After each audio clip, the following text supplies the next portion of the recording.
maravilhosa que a gente tirar o seu trabalho, a sua história de vida. É o que eu sempre falo para você. Exatamente. Você precisa acreditar no seu sonho, ter o foco e materializar esse sonho. Eu estou aqui, o meu entrevistado de hoje é o Dr. Gandini, que, pela proximidade da nossa cidade, doutor, Ribeirão Preto, o senhor tem um trabalho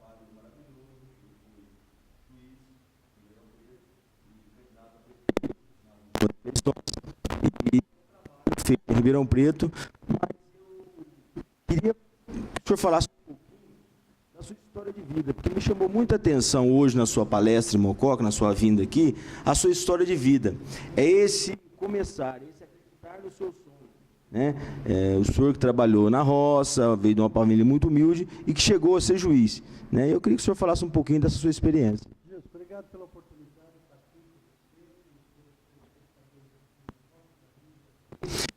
Como você viu na minha fala, eu tive uma vida extremamente pobre, nasci na roça, trabalhei na roça durante alguns anos, mas sempre, e você falou bem, a gente é do tamanho do sonho que a gente constrói, né? Então, eu sempre sonhei muito, sempre acreditei que era possível sonhar e realizar o sonho, e a minha vida, toda uma vida voltada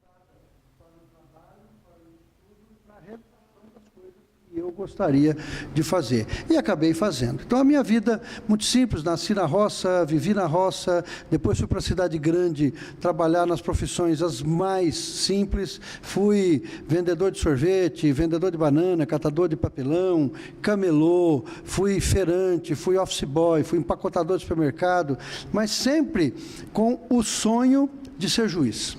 Então desde pequeno eu já nutria essa vontade que eu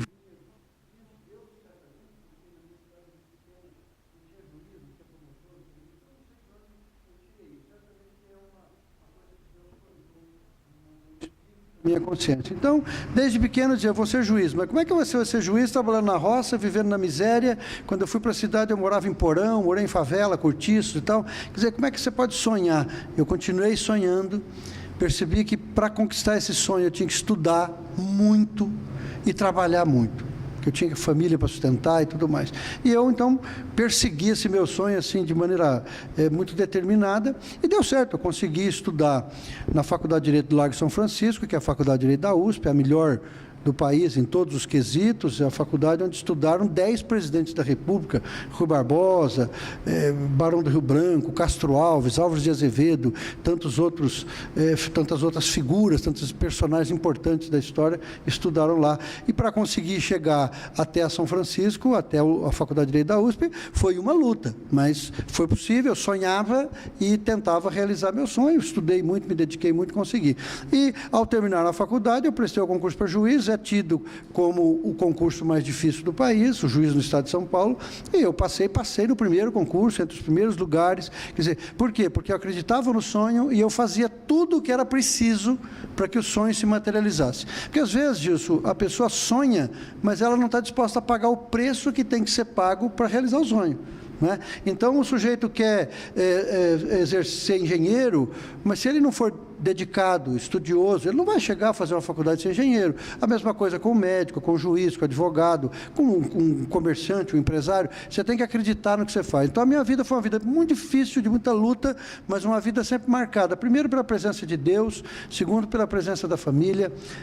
Terceiro, pela presença de uma determinação absurda, muito grande, muito forte, que foi me levando a conquistar tudo aquilo que eu queria na vida. Então, estou muito feliz por ter chegado até aqui, tenho outros sonhos e estou tentando realizar esses sonhos. Uma coisa que o Gandini falava na entrevista dele e na palestra que hoje ele concedeu aqui na Câmara Municipal e que me chamou a atenção é que você disse uma coisa importante que eu sempre falo para você, telespectador. Gandini, você sempre competiu com você mesmo, né? Eu sempre pensei assim, se eu vou fazer um vestibular para o Largo São Francisco, que é a faculdade mais disputada no Brasil, eu pensava assim, bom, eu não posso competir com os milhares que vão competir comigo. Eu tenho que competir comigo. Ou seja, se eu estiver preparado, uma vaga vai ser minha. Então, eu sempre pensei assim, eu compito sempre comigo mesmo. Eu tinha que me preparar, significava estudar a escola normal à noite, trabalhar o dia todo e nos finais de semana me debruçar sobre apostilas de um amigo de cursinho do ano anterior, porque eu nunca fiz cursinho na vida, nunca estudei, dei muita aula em cursinho depois, mas nunca tive condição de fazer cursinho, era muito pobre. Então eu peguei as apostilas do ano anterior de um amigo que fazia engenharia, queria fazer engenharia, e eu comia aquelas apostilas, eu li tudo de madrugada, fim de semana e tal. Por quê? Porque eu tinha que estar preparado. Eu estando preparado, eu não tinha que me preocupar com quem concorria comigo. E assim deu certo. Eu me preparei, fui lá, prestei o vestibular, e era até engraçado, porque tinha turma de manhã e turma de dia e de noite. E eu só podia estudar à noite, quer dizer, eu só podia estudar na USP, porque era de graça, e eu só podia estudar à noite, porque eu trabalhava. Então, eu tinha que passar entre os primeiros lugares do vestibular para poder ter a oportunidade de escolher o turno que eu queria. E eu acabei passando entre os primeiros lugares do vestibular, escolhi o turno noturno e assim se deu. Então, eu tenho essa coisa que eu falo sempre, principalmente para os jovens. Você não tem que ficar competindo com alguém, puxar o tapete do outro para você conseguir as coisas. Você tem que garantir a tua fortaleza, você tem que ter fé, você tem que acreditar em você mesmo, mas pagar o preço. Tudo tem preço. Você tem que se matar de estudar, de se dedicar, tenha certeza que você vai ser o que você quer ser, né? Então, essa competição minha é sempre comigo mesmo. Gandini teve uma experiência de vida muito rica, e quando a gente fala muito rica, é porque ele passou por todas as dificuldades. Gandini, essas dificuldades, na verdade, te alicerçaram para a sua carreira como um juiz, que você foi, e que em Ribeirão Preto, que teve um trabalho memorável, não só na questão de exercer o papel de juiz, mas também exercer na sua função social. Então, essa sua experiência de vida lhe ajudou no exercício da sua profissão e no seu trabalho social? Não tem dúvida. Na vida de juiz, eu fui juiz 27 anos e meio. Passei por todas as áreas que um juiz pode trabalhar. E em todas as áreas eu percebia que a minha experiência de vida, a minha vivência, era muito importante, porque eu não era um juiz apenas técnico, que conhecia a lei, conhecia o direito e aplicava a lei e se livrava do problema. Ao contrário, eu tentava resolver o problema e não o processo. Então, eu sempre dizia assim, e falo muito para os meus alunos, eu leciono na Faculdade de Direito há mais de 20 anos, então eu dizia assim, o juiz não tem que ver o processo como um número, ele tem que ver o processo como um drama humano. Toda pessoa que vai ao judiciário, ela tem um drama humano. Ou é um marido que está separando da mulher, ou vice-versa, ou são pais disputando um filho, ou o sujeito que está sendo condenado por um crime que cometeu, enfim, ou um empresário que está cobrando uma dívida de alguém, de uma pessoa que não pagou, ou alguém que está sendo injustiçado com uma dívida que não tem. Quer dizer, é sempre um drama humano. E o juiz não pode olhar aquele processo como apenas um número. É mais um processo que está na minha pilha, eu tenho que resolver. E tem que tentar resolver esse drama. Perceber que nesse processo tem pessoas, tem personagens de carne e osso, né? Então, essa minha vivência, essa minha luta pela vida, de ter trabalhado desde os 7 anos, de ter trabalhado nas profissões mais simples, de ter chegado a ser juiz, isso tudo me levou a decidir as coisas procurando justiça. E sempre com diálogo. Eu sempre conversava muito com as pessoas que participavam do processo. Marido e mulher, por exemplo, se separando, quantas vezes eu consegui que os dois saíssem dali abraçadinhos e fossem para casa. Brigas por filho, por guarda de filho, eu convencia com audiência, 2, 3, 5, o outro juiz falava, não, eu não tenho tempo para fazer esse monte de audiência. Eu falei, não, eu não posso me preocupar com o processo, se eu precisar trabalhar até meia-noite, eu trabalho. Eu tenho que cuidar dessa família. Eu tenho aqui uma família que eu preciso resolver o problema. Então, eu me empenhava muito. E essa experiência de vida certamente me ajudou muito nessa trajetória. Aquele juiz que sai da faculdade, presta um concurso e passa no concurso, vai ser juiz, certamente ele não tem essa mesma facilidade de diálogo, porque ele não conhece a vida ainda, né? Essa sua trajetória de vida, essa sua experiência, não necessariamente, mas eu acredito que tenha pavimentado a sua iniciação, o seu crescimento até você despertar na questão política, porque nós temos um conceito de que todo político não presta, todo político é ruim, mas a gente não consegue realizar as ações sociais se não for via política, né? Então, esse seu trabalho social que você realizou, muito gratificante em Ribeirão Preto, tenho certeza que tenha pavimentado essa sua ideia e esse despertar para a política. A política, nesse sentido, Gandini, ela vale a pena? Vale, a política vale a pena. Primeiro, você disse bem, não dá para fazer nada se não for na atividade política, né? Quer dizer, quem decide o preço do feijão, quem decide se vai ter vaga na creche, quem decide se a estrada aqui vai ser pavimentada ou de terra, são os políticos. Portanto, é impossível viver sem atividade política. O que nós temos tido é uma política muito ruim, uma política muito longe da população, uma política que não dialoga, que não conversa com a população. Então, em que políticos procuram seus próprios interesses de corporação e não interesses da população.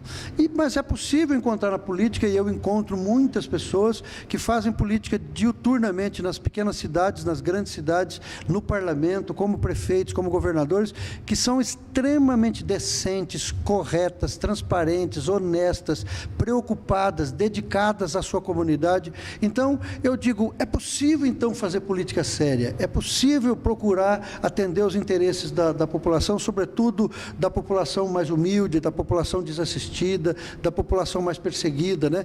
É possível fazer isso. E como é que eu me despertei para isso? Eu que tinha uma carreira toda dentro do judiciário, já estava chegando a desembargador, e aí desisti de ser desembargador para fazer uma carreira na política. Por quê? Porque eu acredito em tudo que eu estou falando.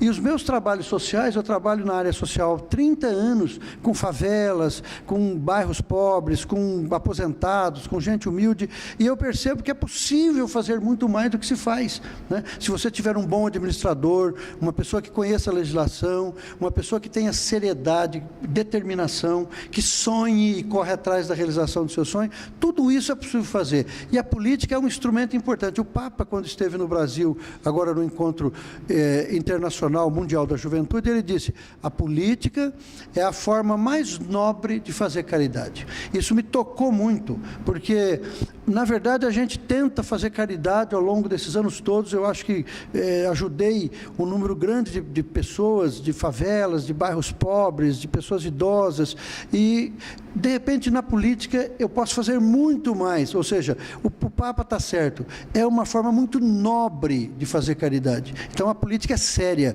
mas a política tem que ser levada a sério, né? E a população tem que começar a compreender que ela é que decide quem vai ser o político com mandato. Se vai ser aquele candidato ruim, aquele candidato que dá um presentinho, que paga uma cerveja, que paga uma coisa qualquer, ou aquele candidato que tem história de vida, que tem experiência, que tem conhecimento, tem comprometimento com as causas sociais. A sua população é que tem que decidir quem ela quer colocar, seja na prefeitura, na Câmara, no Congresso, no governo do Estado, na presidência da República. Quem decide é você, eleitor, é você que está aí. Nós é que decidimos com o nosso voto. Então, você que vai decidir se você quer uma política diferente do que está aí, ou a política que já está aí. Você está satisfeito com o que está aí? Continue. Se você não está, decida com responsabilidade, procurando entender que a atividade política pode ser nobre, sim, como o Papa mencionou. Pode ser nobre, deve ser nobre. Cidadão em Ação é isso, telespectador. É um comprometimento com você e com as suas causas. Gandini, nós poderíamos ficar aqui falando muito. Você é uma pessoa muito culta, tem vários livros publicados, mas eu queria, e televisão é tempo, e nós vamos ter que encerrar a entrevista. Mas eu gostaria de, nessa última oportunidade na entrevista, que você fizesse uma reflexão para o telespectador do programa Cidadão em Ação, o que ele pode esperar do Gandini, do doutor Gandini, do homem, do cidadão Gandini, na política. Ele que Mococa é tão próxima, tão co-irmã de Ribeirão Preto. Mococa se serve e vice-versa de Ribeirão Preto para vários serviços enfim, o que Mococa pode esperar do cidadão, do homem do Dr. Gandini? Eu continuo esse trabalho que eu sempre fiz, desde criança, com muita seriedade, muita dedicação, muita determinação, muita correção, muita transparência e muito diálogo com a população. E na atividade política, eu tenho feito exatamente isso e pretendo continuar fazendo exatamente isso.